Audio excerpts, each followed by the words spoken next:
BJP జిత్తుల మారి ఎత్తులు బయటపడ్డాయి. బీఆర్ఎస్ను భయపెట్టి ఆ పార్టీని బలహీనపరచాలనే కుట్రలతో బీజేపీ చేసిన ఎన్నికల జిమ్మిక్కులు బహిర్గతమయ్యాయి. ముందు ఈడీ వస్తుంది, ఆ తర్వాత మోడీ వస్తారు అన్న మాటలే నిజమయ్యాయి. కరెక్ట్ సార్వత్రిక ఎన్నికల షెడ్యూల్కు ఒక రోజు ముందు ఎమ్మెల్సీ కవితను అరెస్ట్ చేసి రాజకీయ లబ్ధి పొందాలనుకుంటున్న బీజేపీ కుయుక్తులు తేటతెల్లమయ్యాయి.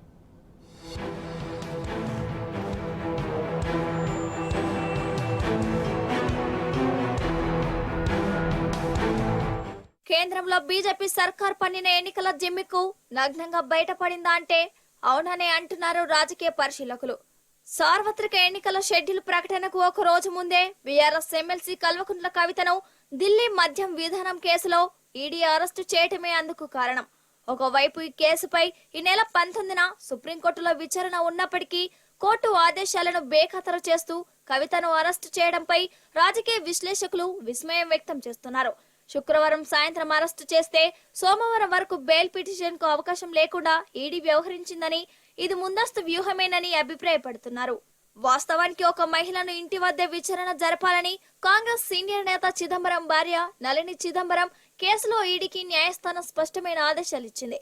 ఇదే అంశంపై కవిత న్యాయ పోరాటం చేస్తున్నారు. అయినా ఇవేవి పరిగణలోనికి తీసుకోకుండా ఈడీ ఏకపక్షంగా వ్యవహరించిందని విశ్లేషకులు పేర్కొంటున్నారు.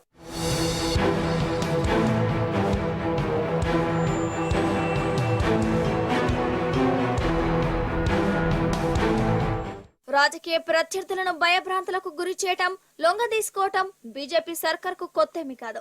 ఇలాంటి టక్కుటమారా విద్యలను అనేక సందర్భాల్లో ప్రయోగించింది.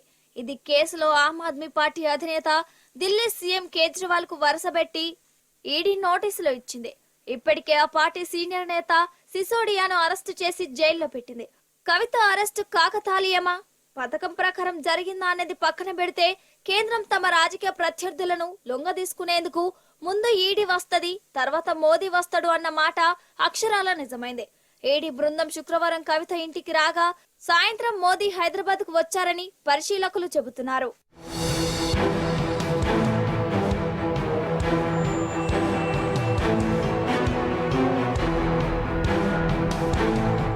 బీఆర్ఎస్, బీజేపీ ఒకటేనన్న ప్రచారాన్ని కాంగ్రెస్, ఇతర పార్టీలు విస్తృతం చేశాయి. దీనివల్లే తమకు అసెంబ్లీ ఎన్నికల్లో ఆశించిన సీట్లు రాలేదని బీజేపీ నేతల వాదన. ఈ అభియోగం నుంచి బయటపడకపోతే పార్లమెంటు ఎన్నికల్లోనూ ఇదే జరుగుతుందన్న భయంతో కవితను ఈడీ అరెస్టు చేసి ఉంటుందని విశ్లేషకులు అనుమానం వ్యక్తం చేస్తున్నారు.